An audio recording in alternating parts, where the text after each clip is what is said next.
अस्सलाम वालेकुम, मैं हूं आपका मेज़बान अदनान हैदर। आप देख रहे हैं डायलॉग इस्लामाबाद स्टूडियो से लाइव। आज पाकिस्तान की पार्लिमानी तारीख का एक अनोखा वाक़या हुआ। वो अपोजिशन जो कल तक ये नारे लगाती थी, ये दावे करती थी कि हम इस हुकूमत को चलता करेंगे, इमरान खान साहब को घर भेज देंगे, अदम एतमाद लेके आएंगे, अब सिर्फ एक हादसा है जो निकल जाता है इस अपोजिशन पे।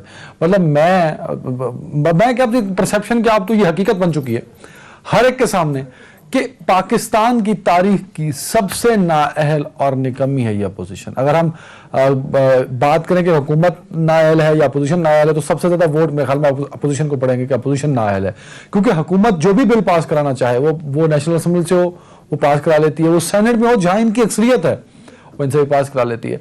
ये वही अपोजिशन है जिसके नंबर्स बहुत ज्यादा थे, और ये सादिक संजरानी मौजूदा चेयरमैन सेनेट जो है उनके खिलाफ ये अदम एतमाद लाए और नाकाम हो गया। और ये लोग कहते हैं कि हम इमरान खान साहब के खिलाफ अदम एतमाद लाएंगे जहां इनके नंबर्स ही पूरे नहीं है। तो आज तो बड़ा ही अजीब और अनहोना वाकया हुआ, क्योंकि जब से स्टेट बैंक का जो बिल पेश हुआ था, जो पास हुआ नेशनल असेंबली से, तो उस वक्त सारी अपोजिशन ये कह रही थी कि हम ये बिल जो है वो बिल्कुल गलत है और हम इसको किसी सूरत पास नहीं होने देंगे। ये खुद मुख्तियारी को जब्त किया जा रहा है स्टेट बैंक की, और स्टेट बैंक का जो गवर्नर है उसको गवर्नर ऑफ पाकिस्तान बनाया जा रहा है, उसको इतना खुद मुख्तियार बनाया जा रहा है कि वो किसी को जवाबदेह नहीं होगा। तो ये गैर आईनी और गैर कानूनी इकदाम हम नहीं होने देंगे। लेकिन आज उसी अपोजिशन ने अपने उस हाउस में जहां उनकी अक्सरियत थी वो बिल पास होने दिया। और बड़ी अजीब सी बात यह हुई कि जब दोनों तरफ से नंबर्स पूरे हुए 42-42 इस बिल के हक में और इसके खिलाफ जब वोट आए, तो सादिक संजरानी साहब जो कि चेयरमैन सेनेट थे, और चेयरमैन सेनेट खुद अपना वोट भी कास्ट कर सकता है, तो उन्होंने अपना वोट ट्रेजरी बेंचों को दे दिया। लिहाजा ये बिल 43-42 से पास हो गया। हुकूमत की संजीदगी ये है कि हुकूमत की एक सेनेटर, पाकिस्तान तहरीक इंसाफ की सेनेटर डॉक्टर जरका, जो कि पिछले दिनों कोरोना में मुब्तला थी, उनकी वजह से उनके लंग्स काफ़ी अफेक्ट हुए थे, वो ऑक्सीजन सिलेंडर और मास्क पहने आज सेनेट में पहुंची ताकि वो अपना वोट कास्ट कर सके। तो ये है हुकूमत की संजीदगी। और जबकि अपोजिशन की संजीदगी का अंदाजा आप इस बात से लगाइए कि कायदे ऐवान यूसुफ रज़ा गिलानी साहब जो हैं वो आज गैर हाजिर रहे। इसी तरह पीपल्स पार्टी के कुछ और लोग भी थे जो आज आ सकते थे लेकिन नहीं आए। और वोटिंग से पहले श्री रहमान साहबा ने बड़ी शदीद तनकीद भी की इस बिल के हवाले से, हुकूमती इक़दामात के हवाले से। तो अपोजिशन नाकाम क्यों? मैं चाहूंगा, निहाल राशिद साहब ने ज्वाइन कर लिया। निहाल राशिद साहब, बहुत शुक्रिया सर वक्त देने के लिए। मैं चाहूंगा कि मौजूदा हुकूमत के बारे में जो इक़दामात करती रही है या जो बातें करती रही थी, जरा वो सुन लीजिए निहाल साहब, फिर उस पर कॉमेंट करते हैं। सर जरा सुनिए। 8 तारीख को अब या आर या पार इंशाल्लाह इनका जो अंजाम है वो बहुत करीब है। कि जो मैं इनके हालात देख रही हूँ, मुझे ये महीनों और हफ्तों की नहीं, चंद दिनों की बात नजर आ रही है। आप अपना तैयारी पकड़े, हम अपने बिलबूते पेश कठपुतली का मुकाबला करेंगे। और अगर कोई जमात है जो इस कठपुतली को उठाकर बाहर फेंक सकती है, वो पाकिस्तान पीपल्स पार्टी है। मैं बार बार कहता हूँ, जिस दिन हाथ उठाया जाएगा एक दिन भी हुकूमत नहीं रह सकती। इनकी विकेट पे, इनकी बॉलिंग पे, इन पे मैं सिक्सर्स मारूंगा। इन सबको हम समझाएंगे भी और दौड़ाएंगे भी मैदान से। बुरी तरीका ये है कि हम अदम एतमाद लेकर सिलेक्टेड वज़ीर-ए-आज़म के खिलाफ। जी निहाल राशिद साहब, सर ये अपोजिशन की कैसे सियासत है सर कि एक जहां अक्सरियत थी और जिस बिल की अपोजिशन बहुत बड़ी मुखालफत कर रही थी, वो बिल हुकूमत पास करवा के ले जाती है बड़ी आसानी से। निहाल साहब, बिस्मिल्लाहिर्रहमानिर्रहीम। देखिए, हुकूमत के पास बहुत सारे टैक्टिक्स होते हैं, और उन टैक्टिक्स में से एक, कल रात आपने देखा होगा 11 बजे पाकिस्तान के मुख्तलिफ चैनल्स पे ये बात की गई कि कल सुबह जो इजलास है उसमें वो इस बिल को टेबल करेंगे और इसको पास कराने की कोशिश करेंगे। इसी दौरान वो कैलकुलेट करते हैं कि अपोजिशन के मेंबर्स पूरी तादाद में मौजूद ना हो, कोई बैरून मुल्क में हो या कोई बीमार हो या कोई किसी भी और हाल में और साहिब फराश हो, तो उस वक्त इस तरह की कोशिशें करते हैं कि इस तरह की पास किया जाए। और दूसरी तरफ आपने देखा होगा जो शाहिद खाकान अब्बासी साहब ने बात की, मैं उस बात को सेकंड करता हूँ। और एक बात और है जो हमारी पार्टी बारहा और बार बार ये कहती रही है कि opposition leader of the senate में जब वोटिंग हुई थी और जिस बुनियाद पे यूसुफ रजा गिलानी साहब को नोटिफाई किया गया था कि he is the leader of the opposition, वो आपको अंदाजा है, हमने कहा था कि ये वो बेंच के मेंबरान हैं जो कि अपने रॉयल्टी, अपनी जो, इनका कोई नहीं है, ये वो आप समझ लें लोटा, मैं क्या कहूं, मैं खुद सेनेटर रहा हूं, मगर क्या कहूं मैं कि जो कहीं पर भी किसी वक्त भी अपने जाती मफाद के लिए लुढ़क सकते हैं, तो ये वाला ग्रोह है जो पाकिस्तान के, यही वो जिम्मेदार ग्रोह, यही वो चंद लोग हैं। दिस इज द ग्रो या कोई पार्टी है सर? इसको ये जरा क्लैरिफाई करते हैं। आप शौक यूसुफ साहब गिलानी साहब के बारे में कह रहे हैं, किसके बारे में कह रहे हैं? जी मैं सुना नहीं सर। आप ये ग्रोह का नाम ले रहे हैं, ये ग्रोह को पार्टी है, ये चंद लोग हैं, और क्या उसमें यूसुफ साहब गिलानी साहब हैं सिर्फ, या कोई और भी है? नहीं, इस ग्रोह में ये कोई पॉलिटिकल पार्टी नहीं है, मगर वो सेल्फ प्रोक्लेम्ड अपोजिशन बनी बैठी होती है। जब इनको इस तरह के कोई गवर्नमेंट को बीच में कोई निफाक डालना हो अपोजिशन में, तो इस तरह की सेल्फ प्रोक्लेम्ड आके बैठ जाते हैं, और जब वोटिंग का वक्त होता है तो ये ट्रेजरी बेंच को जाके वोट करते हैं। अदरवाइज ये अपने मरात लेने के लिए कहते हैं कि हम एक इंडिपेंडेंट ग्रुप है। और इसी इंडिपेंडेंट ग्रुप ने, जब इनको मुफाद था इनका, जिस वक्त आजम तारड़ साहब को बनना था लीडर ऑफ द अपोजिशन, तो इन्होंने उनको चूंकि पसंद नहीं किया, क्योंकि वो पीएमएलएन असल मुखालफत जो कर रही है इस हुकूमत की, जो असल जिससे डर है वो पीएमएलएन है, मुस्लिम लीग नवाज शरीफ से इनको खौफ है। इसीलिए इस तरह के एक जत्था, एक ग्रुप बना के रखा हुआ है सेनेट के अंदर, जो मौके पे वक्त पे अपने काम कर सके, और वो कार्ड इस्तेमाल करती गवर्नमेंट, और इसी कार्ड को आज भी इस्तेमाल किया गया। बिल्कुल सही। अच्छा निहाल साहब, क्योंकि एक जल्दी से एक कमेंट करते ताकि मैं अगला सवाल फ्रेम कर सकूं। आप ये मान रहे हैं कि अपोजिशन नाकाम हो गई उस हाउस में भी जहां अपोजिशन की अक्सरियत है? यकीनन ये अपोजिशन की नाकामी है, और ये लीडर ऑफ द अपोजिशन की नाकामी है, अपोजिशन की नहीं है।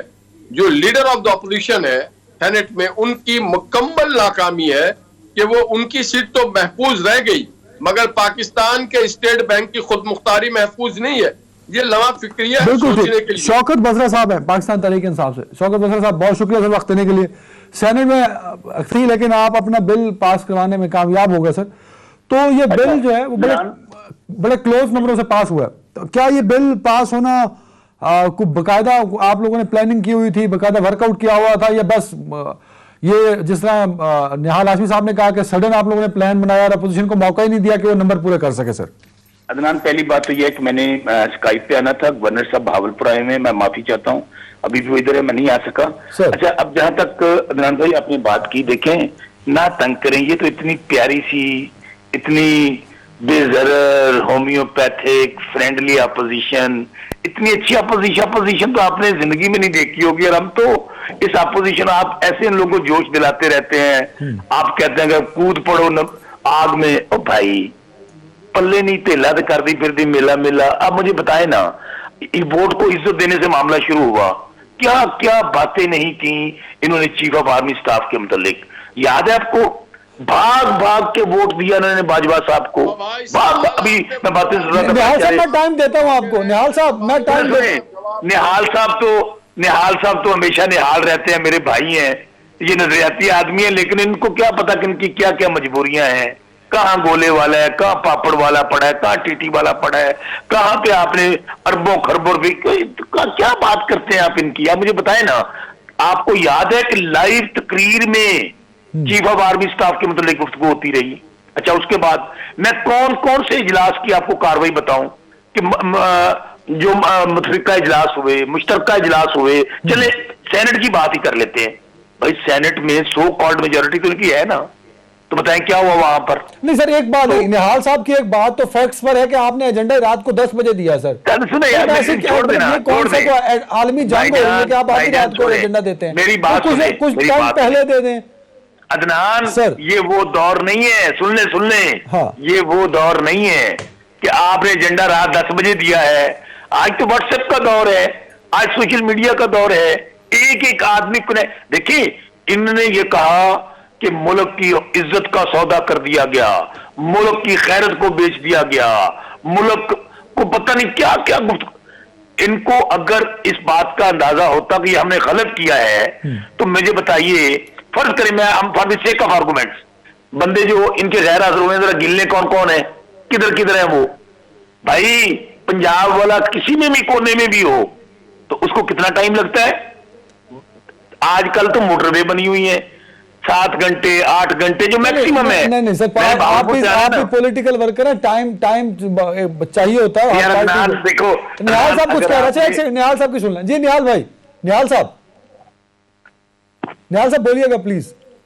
कम से कम 3 दिन की नोटिस दी जाती है भाईजान। आप तो अगर आप पार्लियामेंट रहे हैं तो आपको मालूम होगा कि कम से कम 3 दिन की नोटिस दी जाती है। इसमें आपने तो 24 घंटे की भी गवारा नहीं किया, आपने चंद घंटों के अंदर ये काम कर दिया। आप देखिए, पॉलिटिकल आदमी पॉलिटिकल बात करें, नॉन पॉलिटिकल बात ना करें, आमरीत की सोच के साथ ना खड़े हो। आप जमहूर के साथ हैं, आप जो चाहे बोले, हमें कोई इतराज नहीं, मगर आप ये ना करें कि मैं कल को लोग कहें कि जनाब शौकत बसरा अब मुखबरिया कर रहा है उन लोगों की जो जमहूर के दुश्मन है, जो लोग पार्लियामेंट को यरगमाल बनाना चाहते हैं, जो वोट के तकद्दुस को पामाल करना चाहते हैं, जो जमहूरियत पे यकीन नहीं रखते, साजिश पे यकीन रखते। खुदारा ऐसी बात ना करें। अच्छा, मैं ध्यान से, मुझे एक ब्रेक लेना पड़ेगा। ब्रेक के बाद अपोजिशन की हर मूव नाकाम क्यों होती है और ये अपोजिशन कब तक आमियों के जवाब पेश करती रहेगी और ये जवाब किस हद तक दुरुस्त होंगे? ब्रेक के बाद।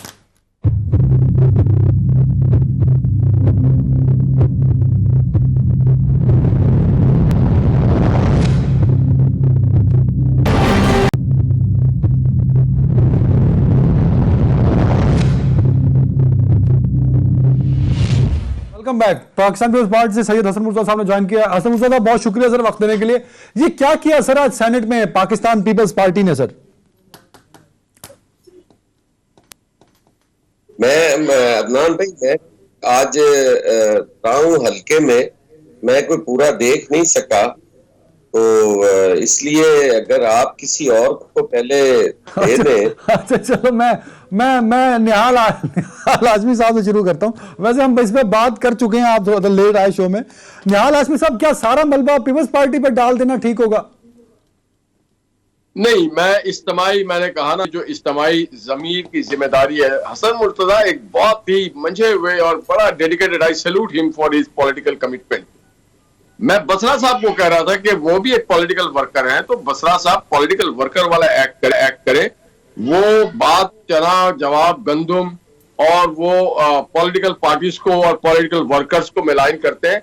और मैंने जो बात की थी उस जत्थे की, उस ग्रोह की, जो अपने आप को कहता है कि मैं आजाद ग्रुप हूं, मगर जब वोटिंग का टाइम होता है तो वो गवर्नमेंट के पल्लेड़े में डालते हैं वोट।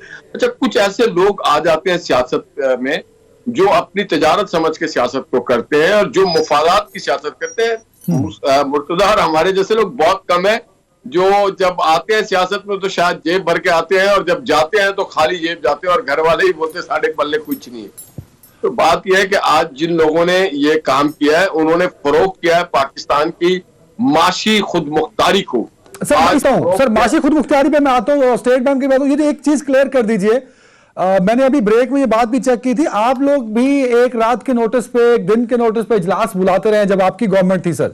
तो बस जो बात बसरा साहब कर रहे हैं कि कानून में ऐसा कोई नहीं है कि आपको 3 दिन ही देने हैं या आप एक दिन पहले या 24 घंटे पहले आप एजेंडा नहीं भेज सकते या इजलास नहीं बुला सकते, तो एजेंडा तो दिया जा सकता है।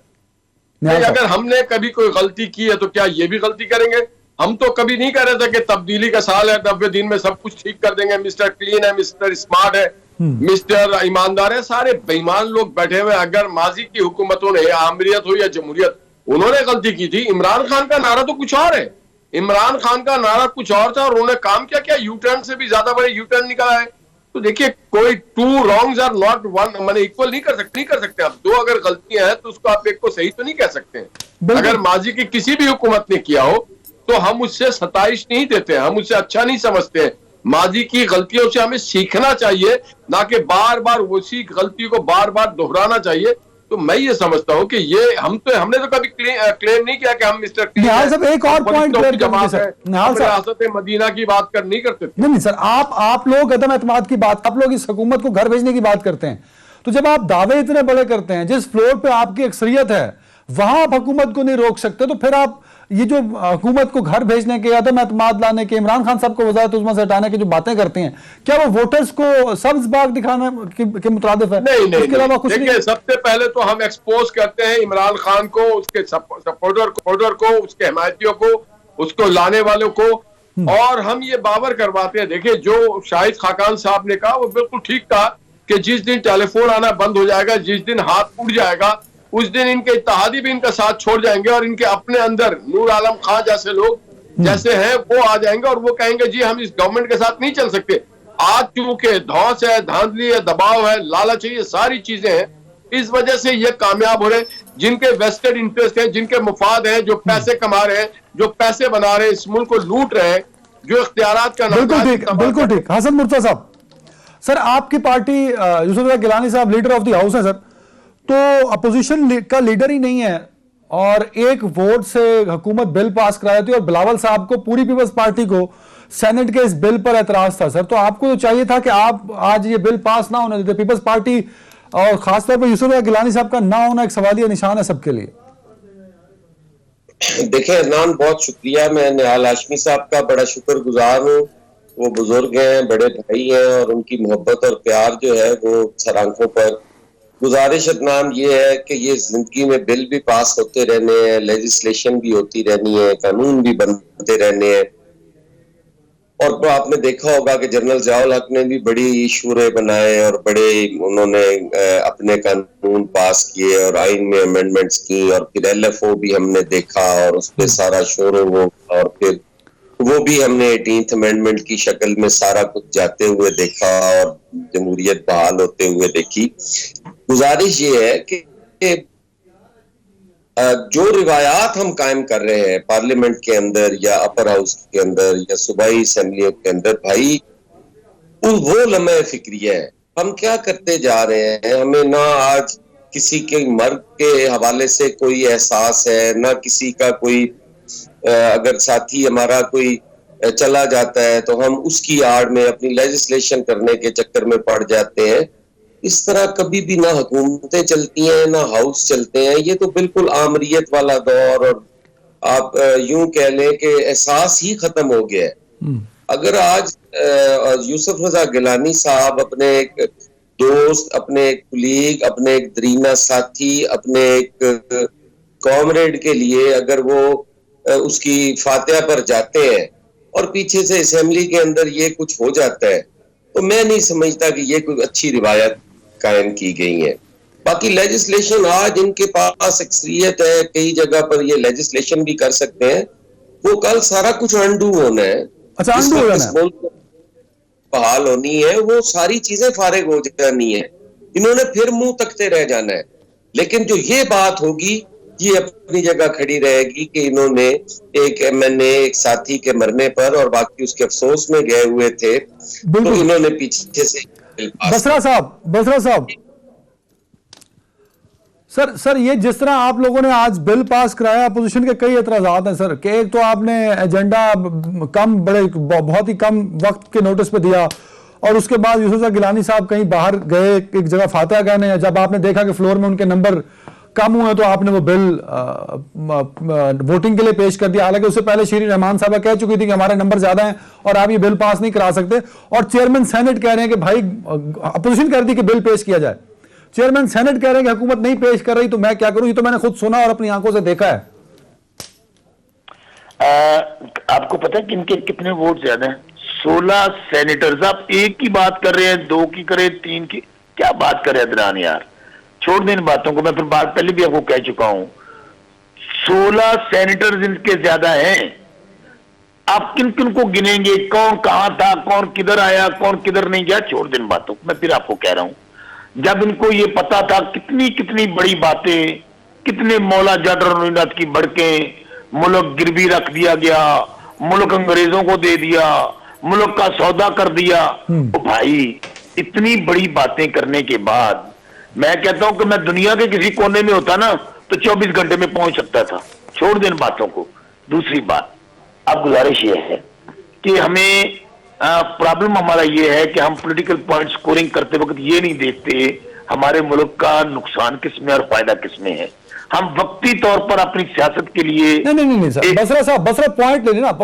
आप ये कहते हैं कि हम फ्लोर के अंदर अपोजिशन को साथ लेके चलना चाहते हैं, ये आप लोग कहते हैं ना, तो अगर साथ लेके चलना चाहते हैं तो अपोजिशन को एतमाद में ले लीजिए, जिन बिलों पे, जिन मूवमेंट्स पे या जिन मोशंस पे एतराज है अपोजिशन को। अदनान भाई बहुत अच्छी बात, यू आर वेरी कॉन्फिडेंट कि आप बिल पास करा लेंगे, फिर भी तो ले लें सर। अदनान भाई बहुत अच्छी, ये आइडियल सिचुएशन है जो बात आप कह रहे हैं जी। और होता भी यही है कि कोई भी आपने लेजिस्लेशन करनी है उसके लिए आइडियल सिचुएशन यही है कि आप तमाम लोगों को ऑन बोर्ड करें और उनकी अगर कोई इतराजात है उनको दूर किया जाए। आप मुझे इसको हम थोड़ा सा 2-4 चीजें आप जरा गिन लें जी। आप मुझे ये बताएं कि हमने इनको ऑफर किया, आए हम आकर नैब के हवाले से आपको जो इतराजात है नहीं सर, लंबी बात, इतना टाइम नहीं हो सकता, 30 मिनट का सर, फिक्स रहेगा, टू द पॉइंट इस बिल पे आए। बिलावल साहब पूरी पीपल्स पार्टी, शहबाज शरीफ साहब, मरियम नवाज साहब पूरी नून लीग, सबको सेनेट के स्टेटमेंट के बिल पे एतराज था ना सर, अपोजिशन है तो आप एतमाद में ले लेते। मान लिया आप कह रहे हैं कि इनको ऑनबोर्ड, हमने इनको 10 जब मैं लेजिस्लेशन किया हम इनको ऑनबोर्ड किया, ये ऑनबोर्ड नहीं हुए। ये ऑनबोर्ड किसके साथ हुए? जब स्टेट बैंक ऑफ पाकिस्तान का तरमीमी बिल है सर, मैं इस पे बात कर रहा हूं, पैसे बिक रहे हैं सर। जब डंडे वालों ने इनको डंडा दिखाया ना तो भागे भागे वोट डाले, वोट को इज्जत दी और उन्होंने कहा जी बिल्कुल आप दूसरी दफा तीसरी दफा बनाने को तैयार होंगे, ये छोड़ दें इन बातों को। मैं फिर कह रहा हूं उस वक्त क्या हो गया था इनको। बसरा साहब को आवाज जा रही है, जवाब साहब मैं कुछ पूछ रहा हूं, बसरा साहब को आवाज जा रही है। मैं आपको ये बार बार कह रहा हूं कि इन्होंने जानबूझ के ये लोग मिसिंग हुए हैं, एक दफा नहीं हुआ, ये 10 दफा हो चुका है। हसन मुर्जा साहब जानबूझ के मिस हुए हैं। बसरा साहब वो ओवरऑल पिछली हिस्ट्री पे बात कर रहे, मैं स्पेसिफिक था एक बिल के ऊपर से कि अदनान जो वो सिकंदर महेंद्रो साहब है जी, वो 1 साल से कैंसर पेशेंट है, अमेरिका में है। यार कैसी बातें कर रहे हो गिलान? आपको अगर आप इतना ही पुरुमीद थे, इतनी अक्सरियत आपके पास थी तो रात 11 बजे एजेंडा देने की मजबूरी क्या बन गई? कौन सी क़यामत आ जाती अगर सुबह दे लेते? सुबह एजेंडा आ जाता। गिलानी साहब नहीं पहुंच सकते थे, धुंध थी, मोटरवे थी, रास्ते बंद थे, तो किस तरह वो पहुंच सकते थे? आपने ये चोर दरवाजे के जरिए ये सारा कुछ करने की कोशिश की है, गलत की है आपने, अच्छी रवायात नहीं कायम की। बाकी आपने जो करना था वो कर लिया है। अब किस चीज की आप दलीलें दे रहे हैं? किस चीज को आप सही साबित करना चाह रहे हैं? क्या आप में इतनी इखलाकी जुर्रत भी नहीं है कि अपनी जबान से कह रहे हैं कि इनके 16 सेनेटर ज्यादा है? तो क्या इखलाकी जवाब रह जाता है आपकी लेजिस्लेशन का?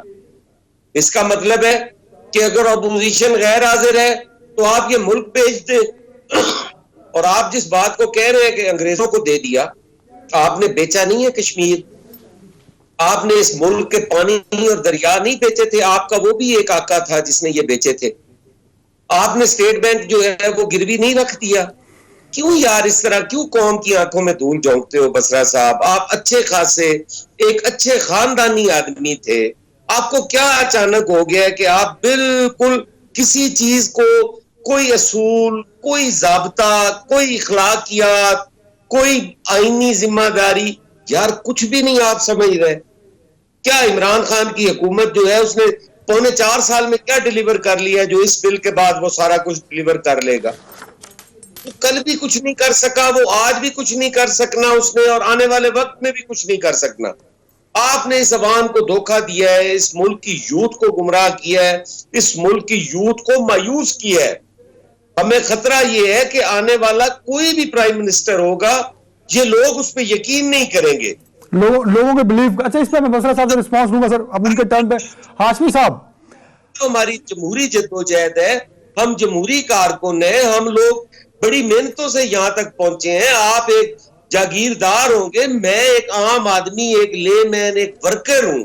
यार मैं तो अपनी मेहनत करके, मुझे 3री दफा मैं इलेक्ट हुआ हूं और 3री दफा ऑपोजिशन में बैठा हूं अपने असूलों की खातिर।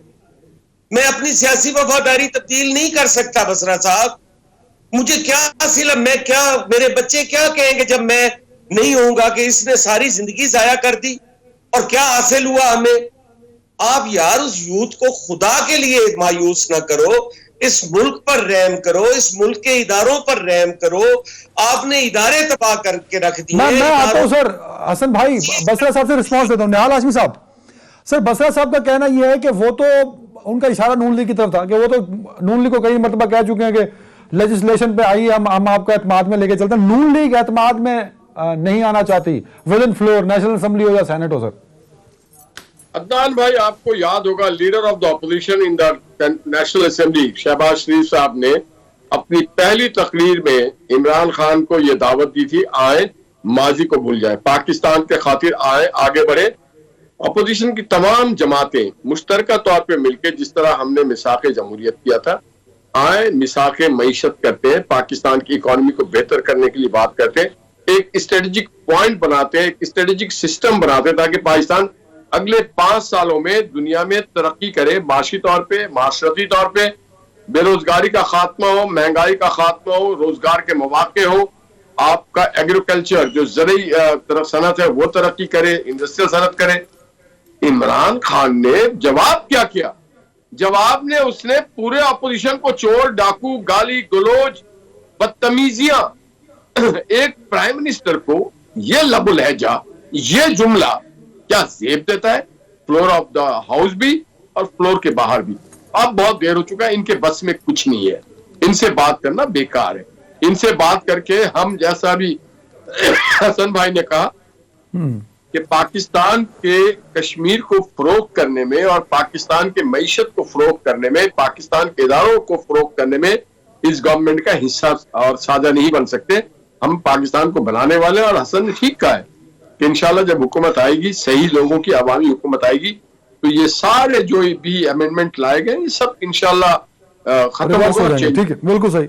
बसरा साहब, सर इमरान खान साहब की बड़ा पुराना हवाला दे दिया निहाल हाशमी साहब ने, 3.5 साल लगभग बनते हैं। मैं इमरान खान साहब ने पिछले दिनों शायद लास्ट वीक लोगों के सवालों के जवाब देने थे, लेकिन उसमें भी इमरान खान साहब ने एक लंबी चौड़ी तकरीर की जिसमें उन्होंने कहा कि मैं अपोजिशन लीडर को अपोजिशन लीडर मानता ही नहीं।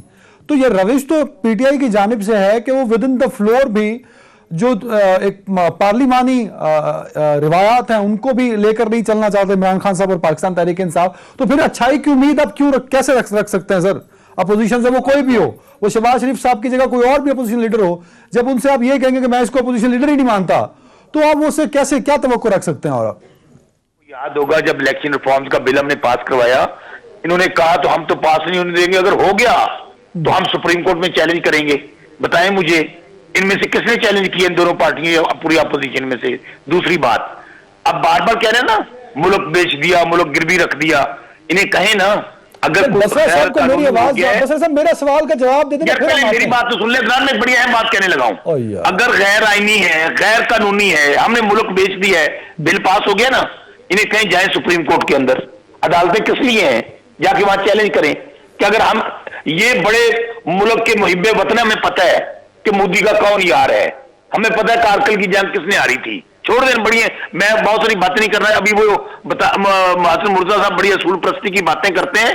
ये जिस दिन मैं नहीं चाहता कि हम जाती गुफ्तगू करें, सियासी गुफ्तगू रहनी चाहिए। ये नहीं जाती नहीं करनी, हसन भाई ने भी जाती नहीं की सर, हसन भाई ने भी जाती नहीं की, जाती नहीं करनी। सर सुने, सर सुने टू बिल्ड। फिर आपको कह रहा हूं, हम चेयरमैन इनको हर मौके पे कोशिश की कि इनको ऑनबोर्ड करें, इन्होंने इस तरह की घटिया और सस्ती सियासत करने वाले डायलॉग बोले, मुल्क बेच दिया। भाई मुल्क बेच दिया, मुल्क बेचने वाले वो हैं जो 70 साल या आमर रहे या आप जैसे हुक्मरान रहे। इमरान खान तो 3.5 साल हो गए मुल्क में आया है और आप जैसे माफिया को फेस कर रहे हैं और आप तरह तरह के इल्जाम लगा रहे हैं। मैं फिर आपको अर्ज कर रहा हूं कि हमने ये बिल पास करवाया, इनकी मदद से करवाया, मैं ओपनली कह रहा हूं, ये हमारे साथ मिले हुए हैं, इनकी मदद से करवाया। जानबूझ के 16 बंदे गैर हाजिर हुए, इन्होंने कई 16 बंदे नहीं गैर हाजिर हुए कि आपने कराए? सर इसको क्लियर कर देना। मैं आप कह रहे हैं कि हमने कराए, गैर हाजिर कराए, मजबूरियों के ताबे हुए। कोई गोले वाला हुआ, कोई पापड़ वाला हुआ, कोई टीटी वाला हुआ, कोई मुलाजमों के अकाउंटों में पैसे वाले हुए। छोड़ देना बातों को, किसी की मजाल है कि अगर क्यादत, देखिए इमरान खान ने क्या किया था, जब लोगों ने वोट नहीं दिया था और सेनेटर को वोट दिया, इमरान खान उनको पार्टी से निकाल दिया था। अगर क्यादत कहे नून लीग की और क्यादत कहे किसको पार्टी से निकाला था? जो एमपीए थे वहां पे केपी के अंदर, एमपीए ने दोबारा मिनिस्टर बन गए। अच्छा प्लीज, मैंने ब्रेक पे जाना, सुन ले। शहबाज शरीफ साहब को अपोजिशन लीडर नहीं मानूंगा, ये मेरा सवाल था बसरा साहब। आपको याद है जब पीपल्स पार्टी ने वोट खरीदे थे केपी से, हमारे एमपीएस के, हमारी इंक्वायरी हुई और बंदों को पार्टी से निकाल दिया गया। अच्छा आप रह गई सेनेट, मानते क्यों नहीं है? मैं फिर कह रहा हूं, खान साहब का डे 1 से ये मौकफ है कि आपके खिलाफ इतने सीरियस एलिगेशंस हैं कि आप उनका तो जवाब नहीं देते। अभी निहाल साहब से पूछ लेना कि भाई वो जब मेरा फर्ज करो पीएस है या मेरा नौकर है या अदनान आपका कोई पीएस है, उसके अकाउंट में किस तरह आ गया 17 अरब रुपया यार? तो सर आपके पास इदारे हैं, आप साबित करें। अगर वो शहबाज शरीफ का पीएस है या उसका कोई रिश्तेदार है या नौकर है, उसके अगर इलीगल है उसके अकाउंट में, तो अदालतों में जाएं, नैब को दें, एफआईओ को दें। बात की आपने, तो ये कह देना कि मैं नहीं मानूंगा, वो वोट लेके पार्टी बैठी है यार। सुन ले हमने क्या किया है। हाँ।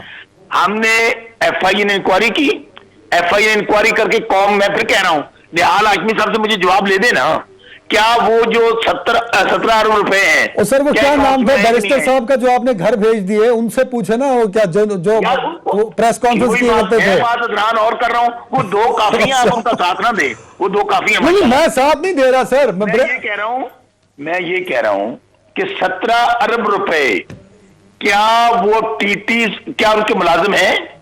10,000 12,000 उनकी तनख्वाह है, क्या उनके अकाउंट में पैसे आए हैं? इनको मैं अभी, आप कहते हो मैं आपको व्हाट्सएप कर देता हूं, उनसे पूछ ले, मेरे पास तमाम रिकॉर्ड मौजूद है। तो बड़ी अच्छी बात है सर, बड़ी अच्छी बात है। वो आपके बैरिस्टर साहब वो मुशीर दाखिला और एहतसाब जो थे वो उनको इमरान खान साहब ने हटा दिया ना, तो आप चले जाए इमरान खान साहब को कहें कि आप साबित कर सकते हैं, तो खान साहब आपको मुशीर दाखिला रख दी, तो बड़ा मसला ही हल कर दिया आपने पाकिस्तान तहरीक इंसाफ का। क्या आपके पास साहब को नहीं वो पिछले में थे शहजाद अकबर साहब मुशीर यार, वो चले गए ना। मैं ये बात आपकी बात से एग्री करता हूं। हसन भाई मुझे ब्रेक लेने में ताकि आप तफसीली जवाब दे सकें। 1 मिनट मेरे पास है, ब्रेक ले लो यार, हसन भाई जवाब देंगे।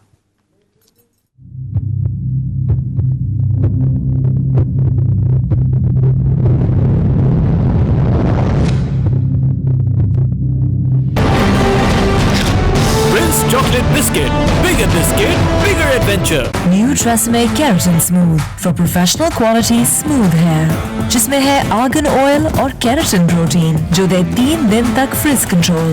New Tresemme Keratin Smooth।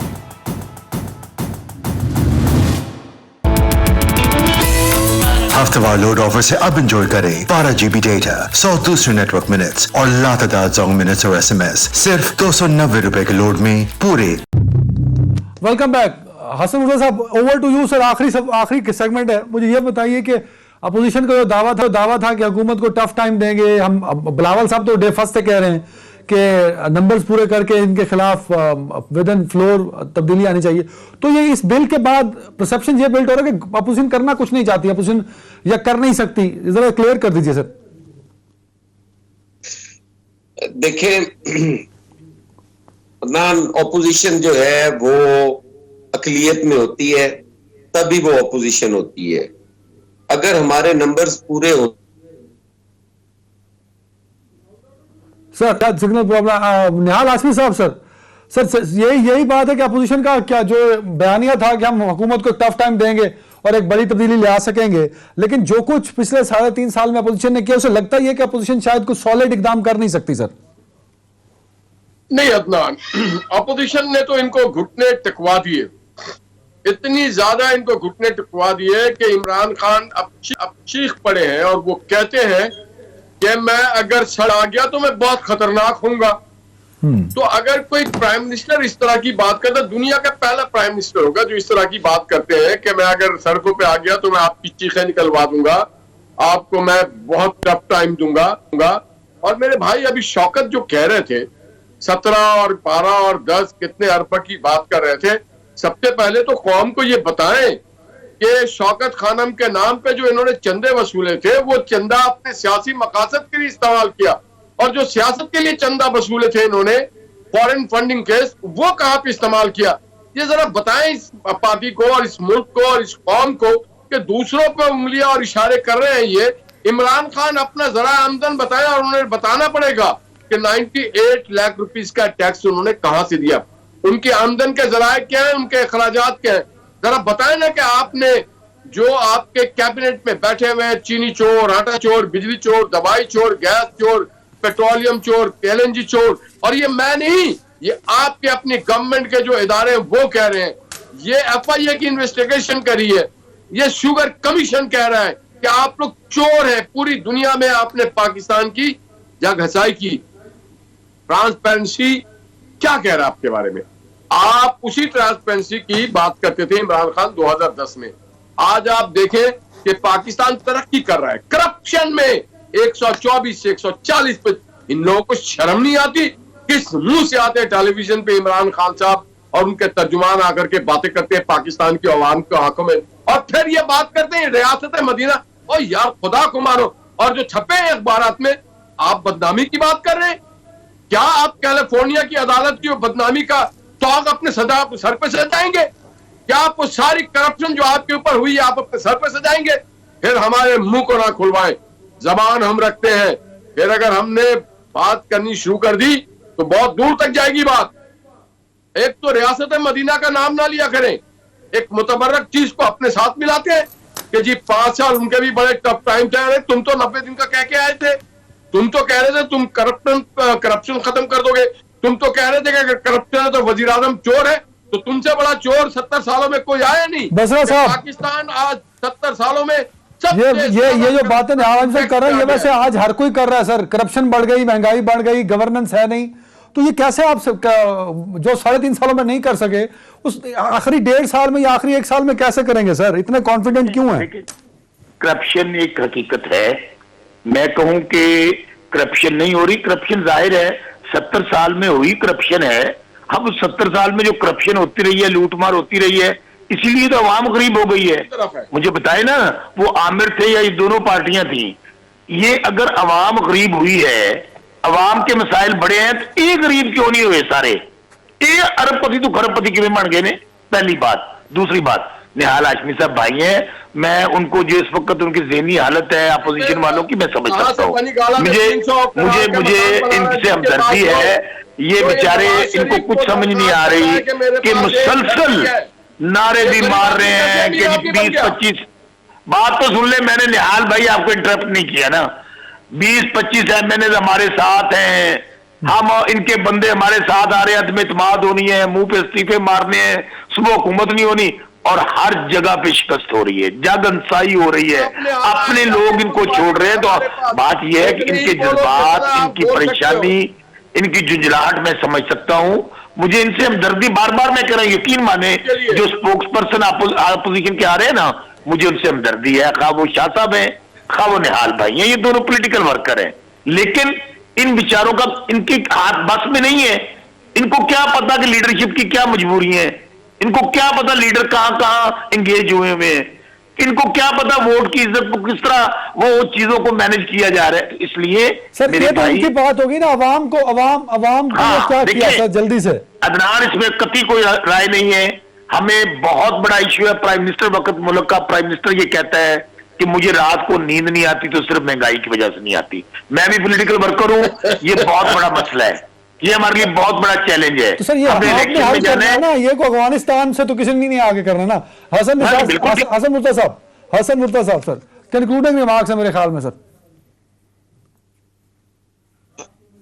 गुजारिश ये है कि अब बसरा साहब फिर कहते हैं कि मेरी जात पे बात, मैं उनकी जात पे बात ना मैंने पहले किया, ना मैंने अब करनी है, ना फिर करनी है। भाई हैं हमारे, मैंने उनसे मेरा क्या लेना देना, या उनके पास कौन सी ऐसी कोई हुकूमत की चाबी है जो वो जवाब दे।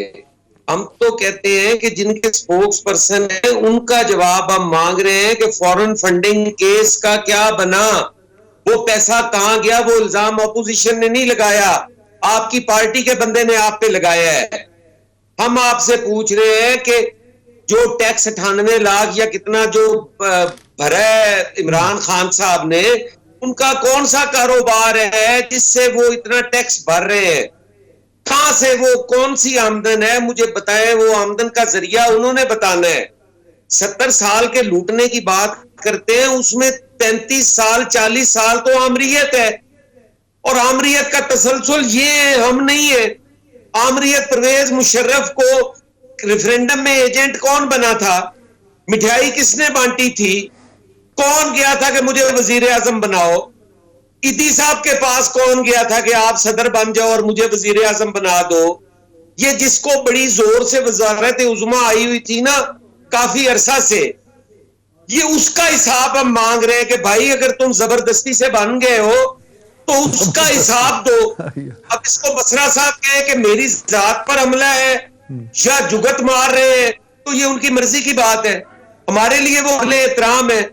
हम तो उनसे जवाब मांग रहे हैं कि वजीर आजम का बताओ उन्होंने टैक्स कहां से भरा है, उनका किचन कौन चलाता है? टाइम खत्म हो गया। हसन मुर्तजा साहब, शौकत बसरा साहब और निहाल आसिफ साहब, तीनों का बहुत शुक्रिया। नाज़रीन पर ख्याल रखेगा। अल्लाह हाफ़िज़।